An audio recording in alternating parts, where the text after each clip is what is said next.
You mentioned mistakes. Would you say that the car of tomorrow was one of those, or what?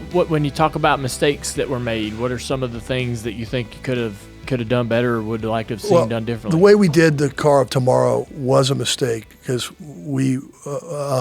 The reason we did it was the right reason. It was Sure. right off of all of including your tragedy with your dad, but it came off of all that. So that's why we primarily did it, and it was to be innovative in a safety, good, smart way.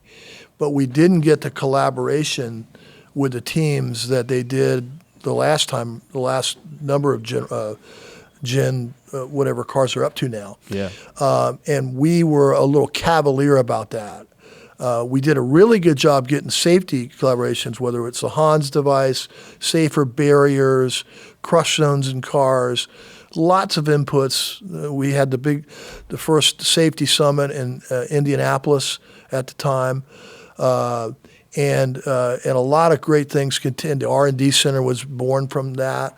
All great things that continue to today. But in those process of doing that, we could have gotten more collaboration on that, and we paid a price for that. Yeah.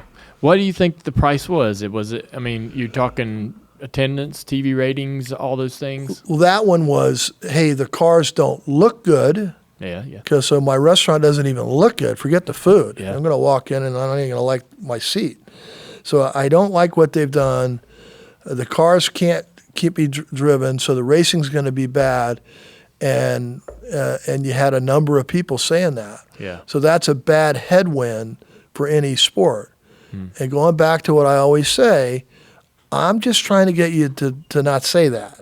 I'm trying to get you to say something else because that's not going to help us do what we need to do. And so, but that's the tricky part of the role, and Jim has got that now. Or whoever is sitting in that seat has that coming at them as they're going along. Yeah. Well, then when you go back and say that y'all got that wrong, or maybe whatever. I got that. That was more me. You have to put that one on me. Really? What part did you get wrong specifically? Was it the fact that the drivers weren't on board, or was there some truth to what they were saying about the car? No, my job would have been to lead the team at the R&D Center to make sure that the drivers have the right amount, and the team owners and everybody else has, that's why driver councils and many other things were born out of that. Do they have the right inputs? Because we were still going off of my dad, who was more of a, we're going this way, right? Yeah. And so we're changing into a different era. I'm now at the helm. We're coming off of big safety challenges that a lot of people didn't think we could overcome at the time. And we're doing all those things, and now we're going to put the most important thing forward, which is the car. Well, you better get a lot of inputs on that.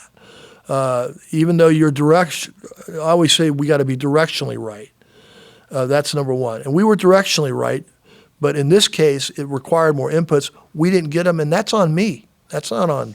And so a group of people. If you had handful of drivers in the room, they feel like they got involved in the development of this car, so they're going to go out and they won't shit all over it because they actually were part of the process. Yeah. And I agree with that in a sense, like trying to, anytime you're kind of going to try a new thing, a redesign of a racetrack, or come up with the format for an all-star race, you should include the drivers, maybe one of the most opinionated drivers, and allow him some influence. So when he can walk out on that media stage and tell everybody that he likes it, and then no other driver is going to step up to the podium and go, "This is bullshit," because none of them are going to say that to that driver's face, or in that, the drivers won't go at each other in the media about, their opinions of the race car, their opinions of the format. Once you get one driver on your side, you almost have all of them in a sense.